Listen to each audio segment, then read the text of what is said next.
The crystalline walls of the Zithari council chamber reflected Princess Nira's shame in 1,000 fractured pieces. She stood perfectly still, hands clasped behind her back, while Elder Keth's words carved through her like shards of ice. 7 years, he intoned, his voice echoing off the geometric surfaces. 7 years of the Empire's finest genetic specialists, the most compatible males of noble bloodlines, the most advanced fertility treatments known to our science. All wasted on a princess who cannot fulfill the most basic function of royalty. Nira kept her violet eyes fixed on the floor. The pattern of interwoven silver lines seemed to mock her, a design representing the interconnected nature of all Zithari bloodlines, the very thing she could never contribute to. Around the chamber, 12 other council members watched with expressions ranging from disappointment to barely concealed disgust. "The bloodline ends with you," Elder Keth continued, his tone growing more venomous. "Centuries of careful breeding, millennia of genetic refinement, all for nothing. You are a dead branch on the tree of our people." The words weren't new. She'd heard variations of them from doctors, court officials, even servants who thought she couldn't overhear their whispered conversations. But hearing them formally pronounced in the sacred council chamber made them feel final, absolute. "However," Elder Keth said, and something in his tone made Nira look up. His thin lips curved in, what might have been a smile if there had been any warmth in it. "The council has found a solution that serves multiple purposes." Nira waited, knowing better than to speak without permission. "The human colony Terra Nova has been requesting cultural exchange opportunities. They seem particularly interested in our agricultural techniques." He paused, savoring the moment. "We have decided to grant their request by sending them a representative of our royal house."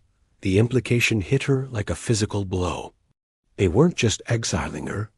They were turning her exile into a diplomatic joke at humanity's expense. "You will be presented to the humans as a gesture of goodwill," Elder Keth explained, his eyes glittering with malicious amusement. "They've specifically requested someone with expertise in biological sciences. Of course, they don't need to know about your particular deficiencies." "For how long?" Nira asked quietly, finding her voice at last. "Indefinitely. Think of it as a permanent cultural mission." The other council members murmured their approval of this elegant solution. They could rid themselves of their embarrassing princess, while simultaneously amusing themselves at the primitive humans' expense. When the humans eventually discovered they'd been given damaged goods, the joke would be complete. 3 days later, Nira stood in the docking bay of the transport ship, watching the blue-green marble of Terra Nova grow larger through the viewport. Her few belongings, mostly data tablets containing agricultural research, were secured in a single container beside her. Everything else of her former life had been left behind. The pilot, a young military officer who'd avoided eye contact throughout the journey, finally spoke as they began their descent. "Princess, the human settlement is smaller than our major cities. Their technology is ... double quotes." He paused, searching for a diplomatic way to phrase it. "Basic, I understand. They don't know about your condition?" "They were told I was a royal volunteer interested in agricultural research." Pilot nodded and returned his attention to the controls, clearly relieved to end the conversation. Like everyone else, he seemed uncomfortable around her, as if infertility might be contagious. Terra Nova's main settlement appeared below them, a cluster of domed structures surrounded by geometric agricultural fields. It looked functional but modest, nothing like the soaring crystal spires of the Zithari homeworld. As their ship settled onto a simple landing pad, Nira saw a small group of humans approaching. The airlock opened with a soft hiss, and Nira stepped onto alien soil for the first time in her life. The gravity was slightly lighter than home, making her feel oddly buoyant. The air carried unfamiliar scents, growing things she didn't recognize. Chemical traces from human technology, something that might have been flowers. Princess Nira? The voice belonged to a human woman with graying hair and kind eyes. I'm Maven Torres, Settlement Coordinator. Welcome to Terra Nova. The greeting was warm, genuine in a way that caught Nira off guard. She managed a formal nod in response. We're honored to have you here, Maven continued. Your people's agricultural advances are legendary. We're hoping to learn a great deal from you. Before Nira could respond, another human approached. This one was younger, with sandy brown hair and green eyes that reminded her of the healing gardens back home. He moved with an easy confidence that suggested comfort in his own skin, something Nira envied deeply. This is Jasper Collins, Maven said. He'll be your primary liaison. Jasper runs our botanical research division. Jasper stepped forward with a smile that seemed entirely unforced. Princess Nira, it's a pleasure to meet you. I've read everything we could find about Zithari plant genetics. Your people's work with nitrogen fixation is incredible. There was no mockery in his voice, no hidden agenda in his expression. He spoke to her the way people used to speak to her before the diagnosis, as if she were a person with knowledge, worth having rather than a genetic failure taking up space. Thank you, she said, surprising herself by meaning it. I look forward to seeing your research. As Maven led them toward the settlement, Jasper fell into step beside Nira. I know this must be a big adjustment, he said quietly. Different world, different people, different everything. If you need anything directions, explanations, or just someone to talk to, please don't hesitate to ask. Nira glanced at him, searching for signs of the pity or calculation she'd grown accustomed to seeing in people's faces. Instead, she found only genuine kindness and what looked like excitement about their potential collaboration. For the first time in years, she felt something other than shame. It was small, fragile, and she was afraid to name it. But as they walked through the clean corridors of the human settlement, past windows showing gardens and workshops where people worked together with obvious purpose, Princess Nira began to wonder if her exile might be something other than a punishment. Perhaps it was a chance to discover who she might be when she wasn't defined by what she couldn't do. The thought was both terrifying and exhilarating. As Jasper showed her to her quarters, a simple but comfortable room with a view of the agricultural domes, she allowed herself to imagine, just for a moment, what it might feel like to be valued for her mind rather than mourned for her biology. Outside her window, the alien sun was setting, painting the sky in colors that had no names in her language. Tomorrow would bring new challenges, new uncertainties. But for the first time in 7 years, Princess Nira fell asleep without dreading what tomorrow might reveal. 3 weeks had passed since Nira's arrival at Terra Nova, and she found herself anticipating each morning with an emotion she'd almost forgotten excitement. The feeling was so foreign after years of dreading each new day that it took her time to recognize it. The soil composition in Dome 7 is fascinating, she told Jasper as they walked between rows of hybrid vegetables. Her fingertips traced the leaves of a plant that shouldn't have been able to thrive in Terra Nova's conditions, yet was flourishing under their combined care. Your intuitive approach to nutrient cycling is actually more efficient than our calculated methods. Jasper paused in his note-taking to watch her work. There was something in his expression that made her pulse quicken, not the clinical observation she was used to from Zithari scientists, but genuine admiration mixed with something warmer. You see patterns that our computers miss entirely, he said. Yesterday's discovery about the root symbiosis could revolutionize how we approach crop rotation. Nira felt heat rise in her cheeks. Praise for her intellect was still new enough to catch her off guard. It's basic botany for my people.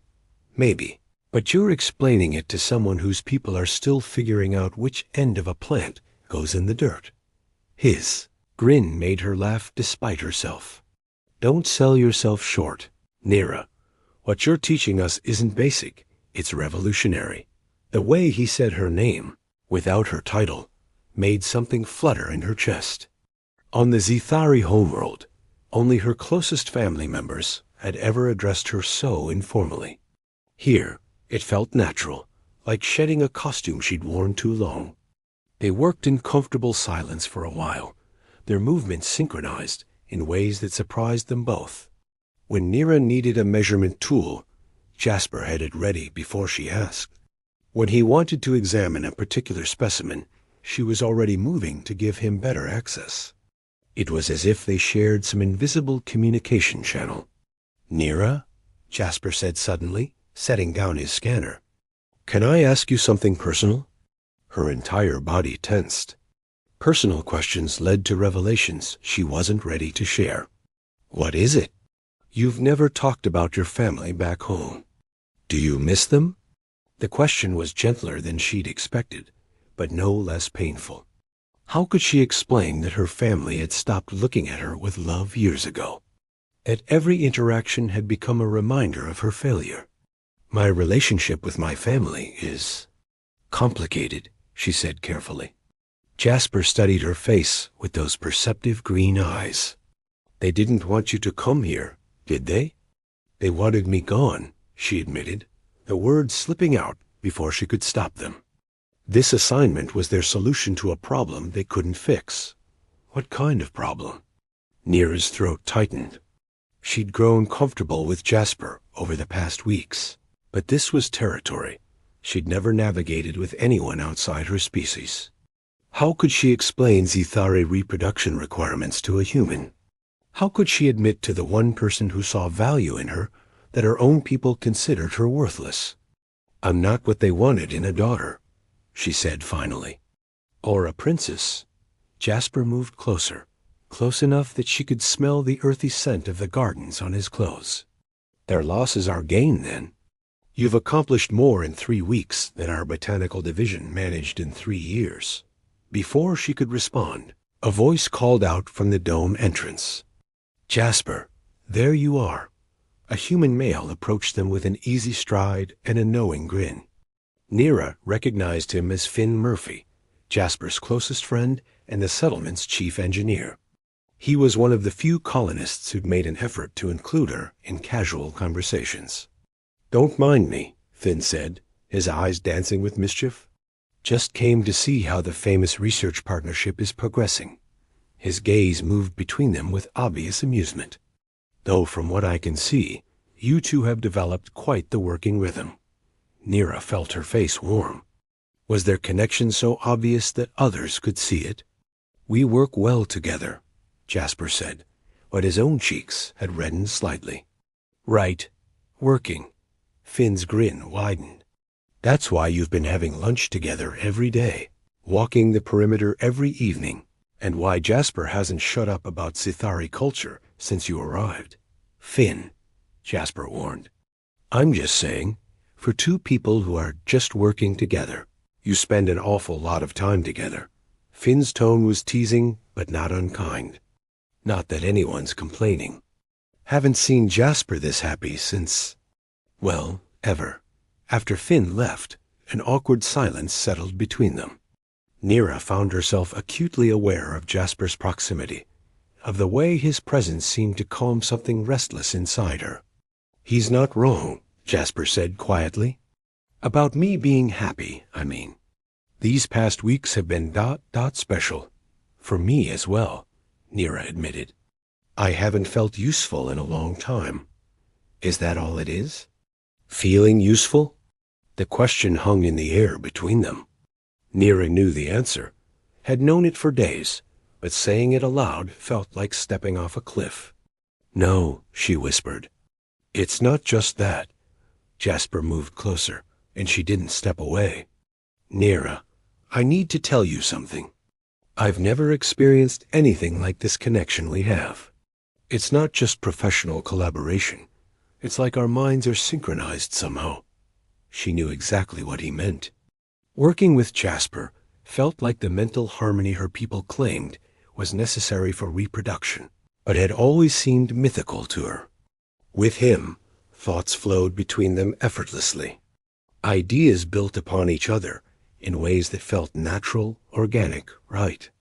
The Zethari have a concept, she said carefully. Mental resonance between compatible individuals. I always thought it was theoretical. What kind of compatibility? Heat flooded her face. The kind that leads to bonding. Deep bonding. Understanding dawned in Jasper's eyes, followed by something that looked like hope. Are you saying what I think you're saying? Before she could answer, a sharp pain shot through her abdomen. She gasped and doubled over, one hand pressed to her stomach. Nira? What's wrong? Jasper's arms came around her, steady and warm. I don't know, she breathed. The pain was gone as quickly as it had come, leaving only a strange tingling sensation. I've been having these episodes for a few days. I thought it was just stress, or maybe something in the human food ... We should get you checked out. No, she said quickly. The last thing she needed was human medics discovering some new deficiency in her biology. It's nothing serious. Probably just adjustment symptoms from the different environment. But even as she said it, she wondered. The episodes had been becoming more frequent, always accompanied by a peculiar sensation she couldn't quite name. Her body felt different lately, more sensitive, somehow more alive. That evening, as she sat alone in her quarters, Nira pressed her hands to her abdomen and tried to ignore the wild hope building in her chest. It was impossible, of course. 7 years of the finest Zethari medical science had proven her incapable of reproduction. A few weeks on an alien world couldn't change fundamental biology, could it? Meanwhile, on a cloaked observation ship in Terra Nova's outer atmosphere, Elder Voss reviewed the day's surveillance reports with growing concern. The Zethari spy network had been monitoring Princess Nira since her arrival, initially for simple intelligence gathering. Now, however, the reports contained disturbing information. The princess was displaying behavior patterns that seemed almost like pre-bonding symptoms. Her biometric readings showed hormonal fluctuations consistent with reproductive preparation. Most alarming of all, her interactions with the human male Jasper Collins exhibited signs of the deep mental synchronization that Zethari science insisted was impossible between species. Elder Voss closed the report and stared out at the small blue world below. If the princess was somehow achieving reproductive compatibility with a human, it would overturn everything their civilization believed about genetics and biological destiny. It would also prove that the Council had been catastrophically wrong about her deficiency. The implications were staggering enough to warrant immediate attention from the highest levels of government. Elder Voss activated his communications array and began composing a priority message to the homeworld. The exile, who is supposed to disappear into obscurity, might instead become the most important Zethari in the galaxy. The morning sickness hit Nira like a plasma bolt to the stomach. She barely made it to her quarter's small refresher before her body expelled what little she'd managed to eat for breakfast. As she knelt on the cold floor, trembling and gasping, one impossible thought kept circling through her mind. This couldn't be happening. When the nausea finally passed, she sat back against the wall and pressed shaking hands to her abdomen. The symptoms had been building for 2 weeks. The strange pains, the heightened sensitivity to smells, the exhaustion that seemed to seep into her bones. She'd attributed it all to stress, to adjusting to an alien world, to anything except the one explanation that made the most sense. A soft chime from her door made her freeze. Nira, are you all right? Jasper's voice, concerned and gentle. You missed our morning lab session. She closed her eyes. How could she face him when her entire world was crumbling around the edges of an impossible hope? I'm fine, she called out, her voice shakier than she intended. Just tired. Can I come in? Before she could answer, another wave of nausea hit her. This time she couldn't make it to the refresher. Jasper must have heard her retching, because his voice became urgent. "Nira, I'm coming in." The door slid open, and Jasper rushed to her side, dropping to his knees beside her. His hands were warm and steady as they supported her shoulders. "How long has this been going on?" he asked, helping her to the small couch. 2 weeks, she admitted. "Maybe longer. Why didn't you tell me?" There was no accusation in his voice, only concern. "Because I was afraid to hope," she whispered. Jasper went very still. Hope for what? Nira met his eyes, seeing her own wild possibility reflected in their green depths. "I think I might be pregnant." The words hung between them like a bridge spanning an impossible chasm. Jasper's face cycled through disbelief, wonder, and something that looked dangerously like joy. "But that's," he started, "impossible." "I know." Tears she'd been holding back for weeks finally spilled over. 7 years of the finest medical minds in the Zithari Empire told me I was incapable of reproduction. Every genetic test, every compatibility, screening, every attempt at conception, all failures. I am supposed to be barren. Jasper's hands found hers, his fingers intertwining with her own. What if they were wrong? They can't be wrong. The science is absolute. Science is never absolute, he said firmly. It's our best understanding at the time, but understanding can change. Maybe there are factors your people never considered. Before she could respond, her door chimed again. This time the voice that came through the com belonged to Maven Torres. "Nira? Jasper? I need to speak with both of you immediately." They exchanged glances. Maven's tone carried an urgency that made Nira's stomach clench for reasons having nothing to do with pregnancy. They found Maven in her office, along with 2 people Nira recognized, but had rarely interacted with Dr. Rebecca Stone, the colony's chief medic, and Tanai Rico, head of settlement security. The serious expressions on all 3 faces told her this wasn't a routine check-in. "Sit down, both of you," Maven said. "We have a situation." Dr. Stone leaned forward, her gray eyes kind but clinical. "Nira, we've been monitoring atmospheric readings and noticed some unusual biological signatures in your residential section. When we investigated further, we found elevated levels of certain hormones in the air recycling system." Nira's blood turned to ice. "What kind of hormones?" "The kind associated with pregnancy," Dr. Stone said gently. "In multiple species, including what our computers identified as likely Zithari reproductive markers." The room fell silent except for the hum of life support systems. Jasper's hand found hers under the table and squeezed. "Is it possible?"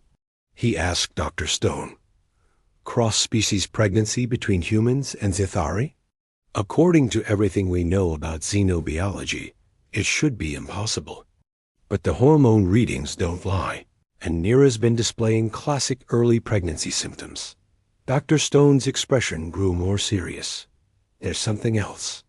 Tane's been monitoring long-range communications, and we've detected Zithari spy vessels in the outer system. They've been watching us." Tane Rico spoke for the first time, his voice gravelly and concerned. "The transmissions we've intercepted suggest they're particularly interested in your relationship, Princess. Whatever's happening here, your people are very interested in it." Maven stepped her fingers. "We need to know if you're actually pregnant, Nira. The political implications are staggering.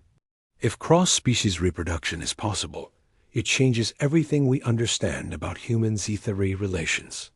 "And if I am pregnant?" Nira asked, though she already knew the answer would complicate everything. "Then we have decisions to make," Maven said. "Big ones." Dr. Stone stood. "I can run a complete biological scan.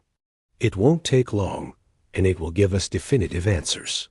An hour later, Nira lay on the medical scanner while Dr. Stone reviewed readouts that seemed to glow with impossible possibility. Jasper sat beside her, his hand never leaving hers, while Maven and Tan waited in the adjoining room.